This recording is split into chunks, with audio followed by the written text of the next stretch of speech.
Pagpapala mula sa ating Diyos Ama na may likha ng langit at ng lupa,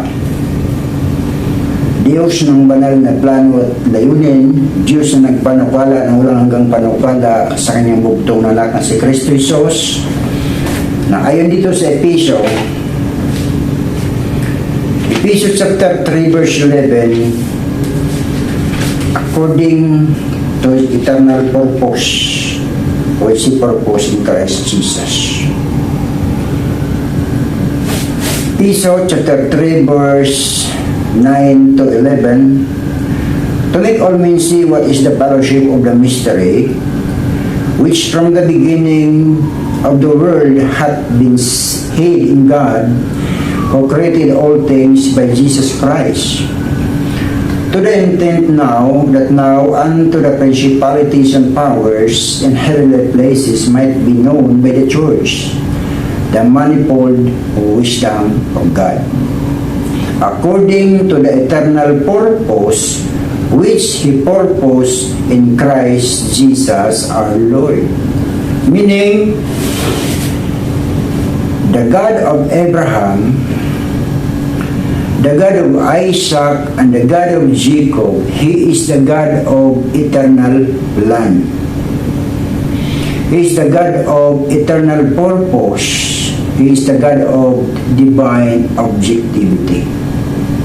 So mayroon siyang nilalayon. At ang ating pag-uusapan sa ating episode ngayon ay ang tungkol sa pagtatapos ng kapanahunan, na kung saan tinatapos at tatapusin ng Diyos ang kanyang mga gawa.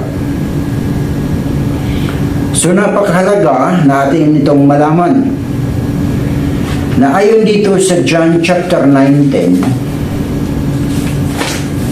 nang sabi dito, nang ang Panginoong Jesus ay nabayubay sa krus sa Kalbaryo, sinabi niya ang mga katagang ito. When Jesus therefore had received the vinegar, He said, "It is finished." Dinala ng Panginoong Jesus sa katuparan ang plano at layunin ng Diyos Ama sa pamamagitan ng kanyang kamatayan sa krus. At ito ang ginawa ng anak ayon sa nakita niya na ginawa ng Ama, sapagkat ang sabi ng Panginoong Hesus, ang makitang gawin ng aking Ama ang siya kong ginagawa. So dito sa John chapter 5 verse 19 to 20, then answered Jesus and said unto them, Verily, verily, I say unto you, the Son can do nothing of himself, but what He said, the fathers do.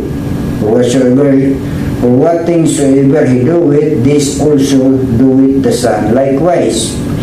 For the Father loveth the Son, and showeth Him all things that Himself doeth. He will shew Him greater works than this, that ye may marvel.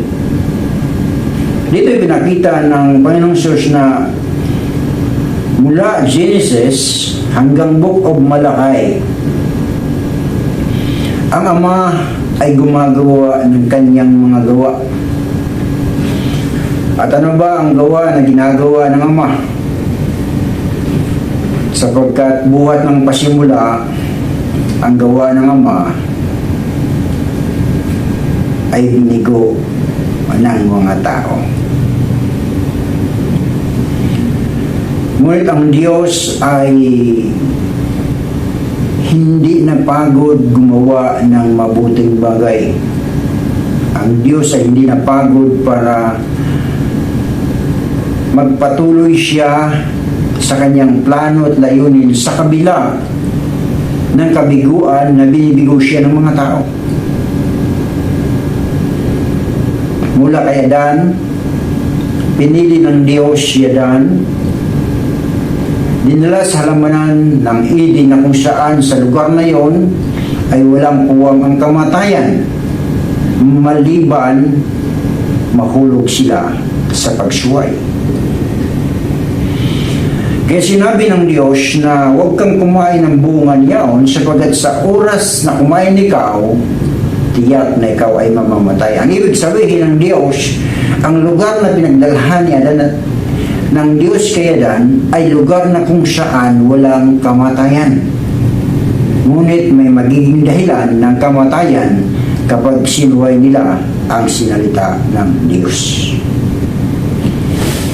Sa pagsuway ni Adan na Eva, hinatulan ng Diyos ang henerasyon ni Adan at ni Eva. Sa Genesis chapter 6, si Noah na nakasumpong ng biyaya ng Diyos, nakasumpong ng biyaya sa mata ng Diyos, dumating ang paghatol ng Diyos, kaya nagkaroon ng katapusan. Dinala ng Diyos sa katapusan ang henerasyon ni Adan. Dahil napuot ang Diyos, dahil sa kasalanan na kanilang ginagawa at napuot ang Diyos. Ngunit ang Diyos ay nagpatuloy, nakipagtipan siyang muli kay Noah. At matapos ang paghatol ng Diyos, pinarami niya ang tatlong lahi, tatlong anak ni Noah. Si Shem, si Ham, si Japhet. So dito, patuloy na ang Diyos ay nag-aakay na gumagawa sa buhay ng mga tao. At patuloy binigo ng lahi ni Noah ang Diyos. Hanggang sa pumili ang Diyos ng pangalan ay Abraham. Nakipagtipan ng Diyos at ang Diyos ay gumawa ayon sa kanyang plano at layunin sa napakahabang panahon na kung paano pinangakuan niya si Abraham ng mga anak na tulad sa bituin sa langit, ang dami na hindi mabilang, at tulad ng mga buhangin sa baybayin na hindi rin mabilang. Dito may hiwaga na sinasabi ang Diyos. May mga anak si Abraham na mapupunta sa langit, at may mga anak si Abraham na babalik sa alawo, sa buhangin. Kaano man ito karami, sapagkat ang sabi ng Panginoon, ang mula sa langit nagsasalita ng mga bagay na ukol sa langit, at ang mga tagalupa ay magsasalita ng mga bagay na ukol sa lupa. So ang ibig sabihin, kapag ang bituin na binabanggit ay tungkol sa mga bagay ng langit, at ang buhangin ay patungkol sa mga bagay ng lupa. Ibig sabihin, mahahati ang anak ni Abraham. May susunod sa Diyos at may tatalikod sa Diyos. So napakahalaga nating makita ito. At ito ang dinala ng Panginoong Hesus sa katuparan ng siya'y mapako sa cross. At dito ating makikita na muli ang Diyos ay gumawa sa pamamagitan ng ating Panginoong Hesus. Mula nang ang Panginoong Hesus ay ginanap niya ang kalooban ng Ama hanggang sa kamatayan sa cross. Siya namatay, libing, ngunit muling nabuhay, magkait sa kanan ng Ama, niluklok sa trono. Sa aklat ng Revelation, muli nagpahayag ang Diyos ng mga bagay na kanyang gagawin, ng mga bagong bagay. At ayon sa Revelation, ang sabi nun, it is done, natapos na. Ano ang tinatapos ng Diyos sa ating kapanahunan upang tapusin ang lahat ng bagay na ginagawa ng Diyos? sangkatauhan. Ang Hebreo chapter 10, ito yung napakaganda na katotohanan patungkol sa ginagawa ng Diyos. Ngunit nakakatakot kung hindi natin malaman kung ano ang mga bagay na ito. Sabi dito, it is a purple thing to fall into the hand of the living God. Sabi dito, Hebrews chapter 10 verse 31. It is a purple thing to fall into the hands of the living God. Meaning, nakakatakot, kahindik-hindik na mga pangyayari kapag hindi natin nalaman ang ginagawa ng Diyos nitong mga huling panahon. Kapag hindi mo nalaman na ang Diyos ay gumagawa ayon sa kanyang timetable. Alam mo na ba, kaibigan, ang tungkol sa tinatawag na the 7 Biblical Era?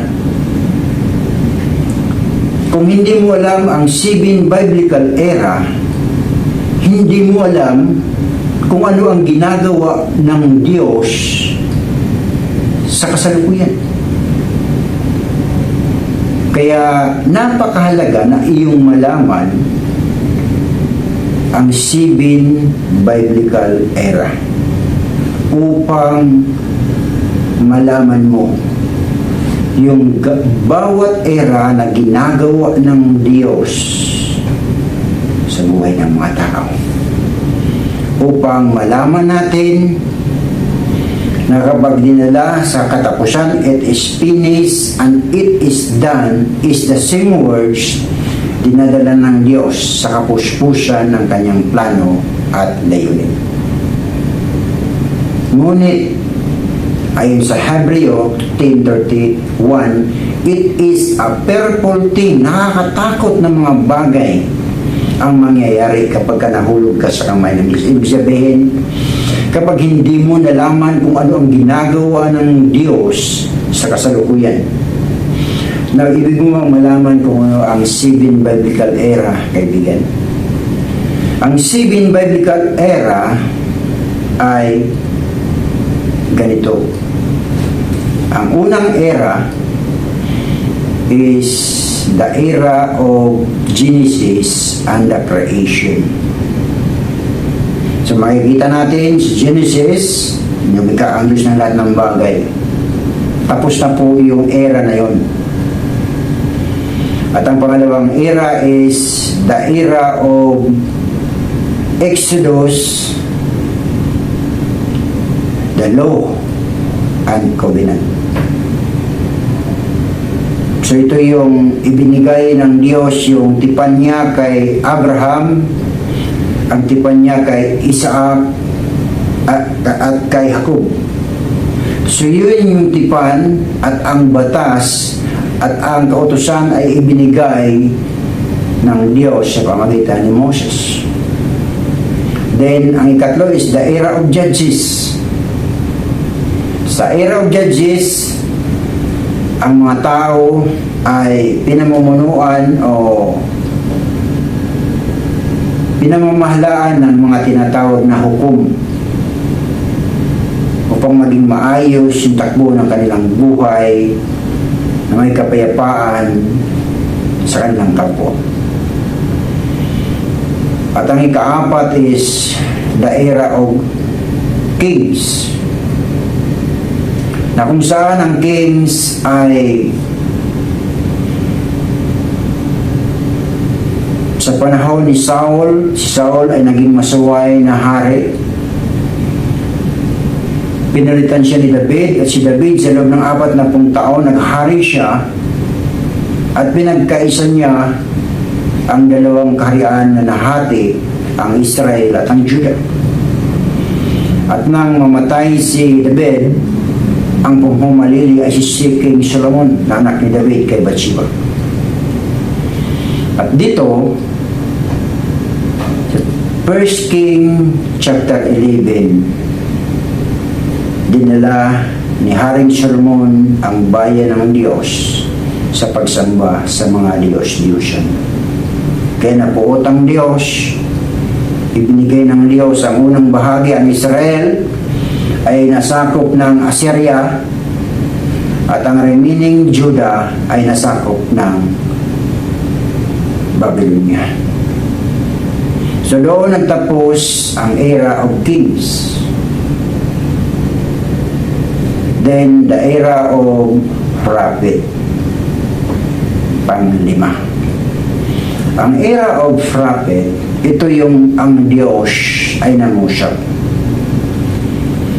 ng mga bagong bagay na kanyang gagawin, at ito ay si Jeremiah. Kung ating titingnan ang Jeremiah chapter 31, ito yung tipan, ito yung prophecy na ginawa ng Diyos at dinala ng Panginoon sa Kristo sa katuparan.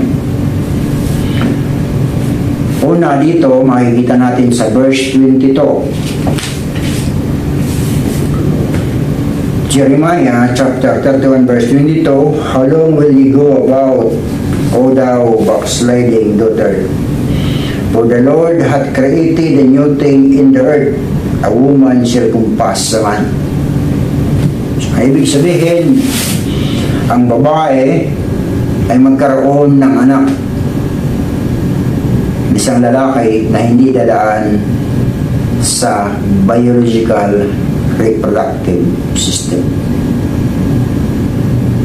Ito yung nangyari sa buhay ni Maria at sa ating Panginoong Hesus. Ito yung plano ng Diyos Ama. Ngunit nang sabihin ng Diyos dito, gagawa siya ng mga bagong bagay, hindi pa alam ng mga ng propeta. Hindi alam ng mga Israel kung paano ito mangyayari. Hindi nila alam, hindi nila nalaman. Kaya nga nang dumating yung katuparan, hindi nila matanggap ng mga Hudyo na ang era of prophets and prophecy na nangyari sa kapanahonan ng ating Panginoong Hesus, na yun ang tinupad ng ating Panginoong Hesus, ay hindi nila matanggap. At ang pangalawa, Jeremiah 31 verse 27, behold, the days come, saith the Lord, that I will sow the house of Israel and the house of Judah with the seed of man and with the seed of the beast. Binhi ng tao at binhi ng hayop. So, kailan dinala ng Diyos sa katuparan ang prophecy na ito? Ang katuparan nito ay ang first coming ni Jesus. Ang first coming ni Jesus, naghasik siya ng mabuting binhi. At diba ang salita ng Diyos? Sa Matthew 13, dito ating makita na nandalhin ito ng Diyos ang prophecy ni Jeremiah dito sa Matthew 13. Matthew 13 verse 24. Nang sabi dito, another parable put he forth unto them, saying, the kingdom of heaven is likened unto a man which sowed good seed in his field. And while men slept, his enemy came and sowed tares among the wheat and went his way. So ito na. Ang fulfillment ng Jeremiah sa era of the prophets and prophecy. Ang Jeremiah 31:27, ang fulfillment nito ay nasa Matthew 13. At dito, ipinakita na ang dalawang uri ng maghasik, ang binhi ng tao at ang binhi ng hayop. At alam natin kung sino ang binhi ng hayop. Figuratively, tungkol ito kay Satanas. At ang binhi ng tao ay itong tungkol sa ating Panginoong Hesus. Kaya nga, sa ang salita ng Diyos, Luke 8:11,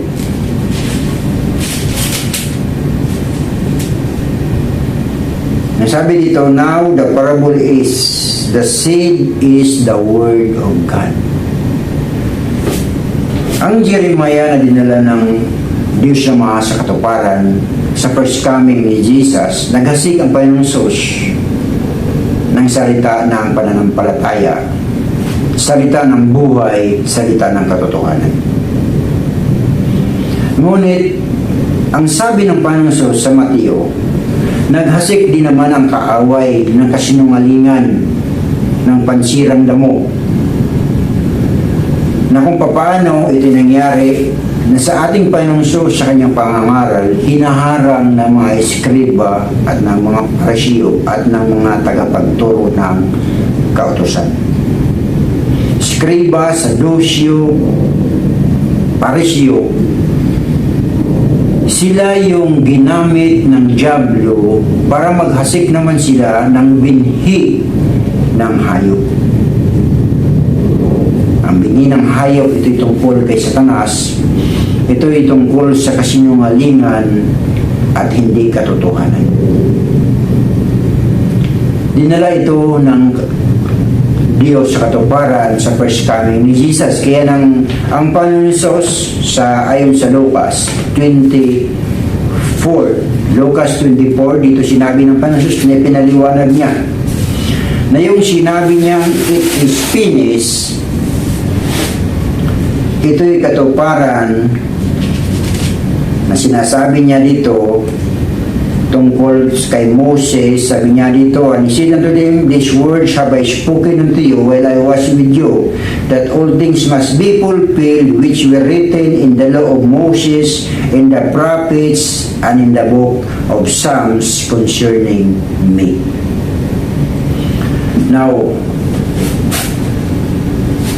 ang era of prophets and prophecy natapos na. At ang ika-6 na era ay yung the preaching of the gospel of heaven. Ito yung era na kung saan ang Panginoong Hesus ay nangaral ng ebanghelyo tungkol sa kaharian ng langit at tungkol sa kaharian ng Diyos. At iilan lang ang tumanggap sa ebanghelyong ito ng ating Panginoong Kristo. Sa kapanahunan yun. At ang era na yon ng Gospel of Heaven ay nagtapos na ang Panginoong Hesus ay umakyat sa langit. At ang ika-7 era, ito yung era of revelation and recreation. Dadalhin ng Diyos sa katuparan ang mga propesya.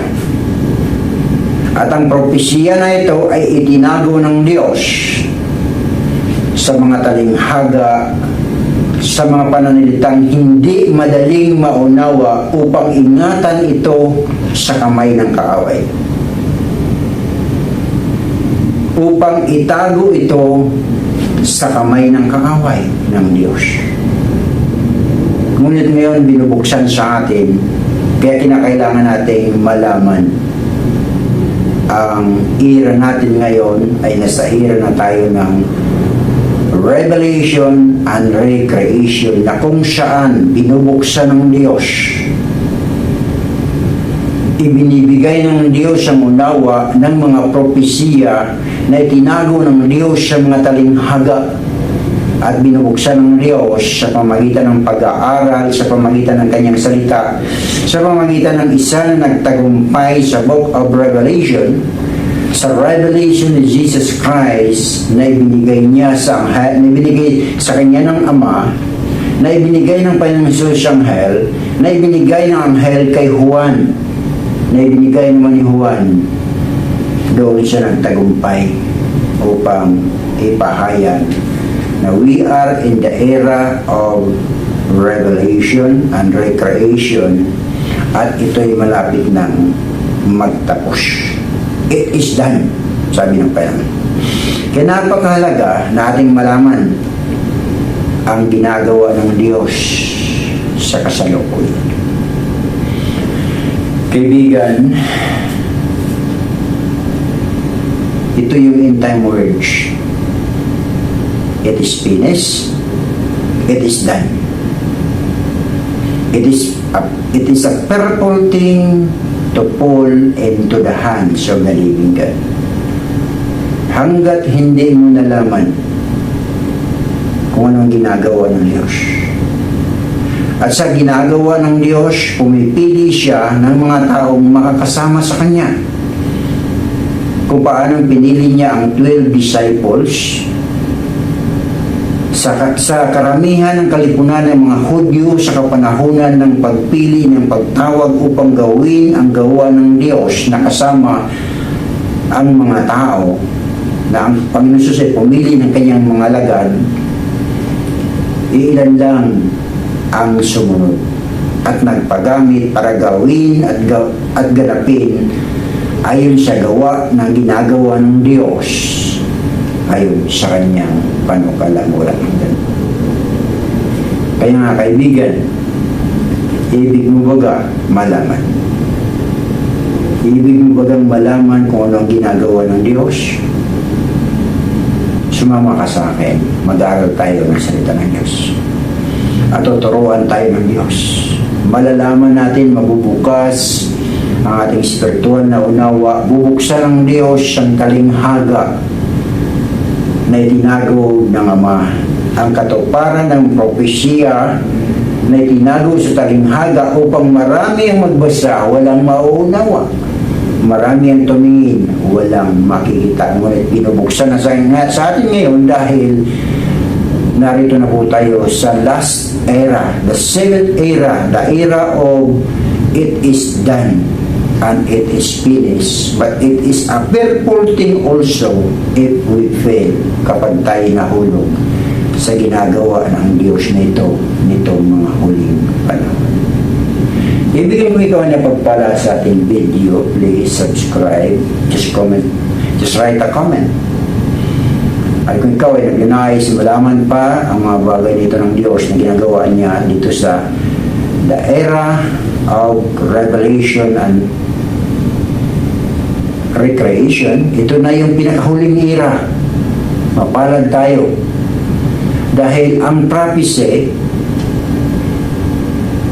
ay hindi tungkol sa mga unang sumunod sa ating panahon, tungkol sa revelation, kundi ang prophecy ay para sa atin sa kapanahunan ngayon, kapag ang prophecy ng ating panahon na magkaroon ng pag-aani mula sa mga salita ng Diyos, malalaman natin. Kahit napakahalaga, malaman una, naghasik ba ang Diyos ng kanyang salita sa iyong puso, sa iyong buhay? May puwang ba ang salita ng Diyos sa iyong buhay? Nakikinig ka ba? Nagbabasa ka ba? Nag-aaral ka ba ng mga salita ng Diyos?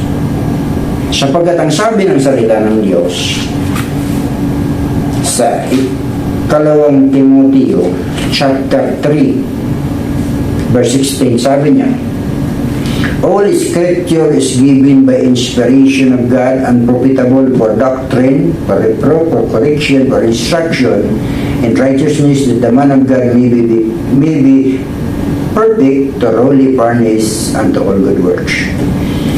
Kailangan natin ng kasulatan, malaman. Kailangan natin maturuan, kailangan natin masaway, kailangan na tayong sangkapan paano gumagawa ang Diyos sa pamamagitan ng kanyang mga salita. Kaibigan, ikaw ay napagpala. Huwag kalimutang mag-subscribe kung hindi ka pa nakapag-subscribe, at comment ikaw kung nais mo malaman ang mga plano ng Diyos upang huwag tayong mahulog mula sa kanyang mga kamay. Sa Diyos ang papuri, subscribe na po.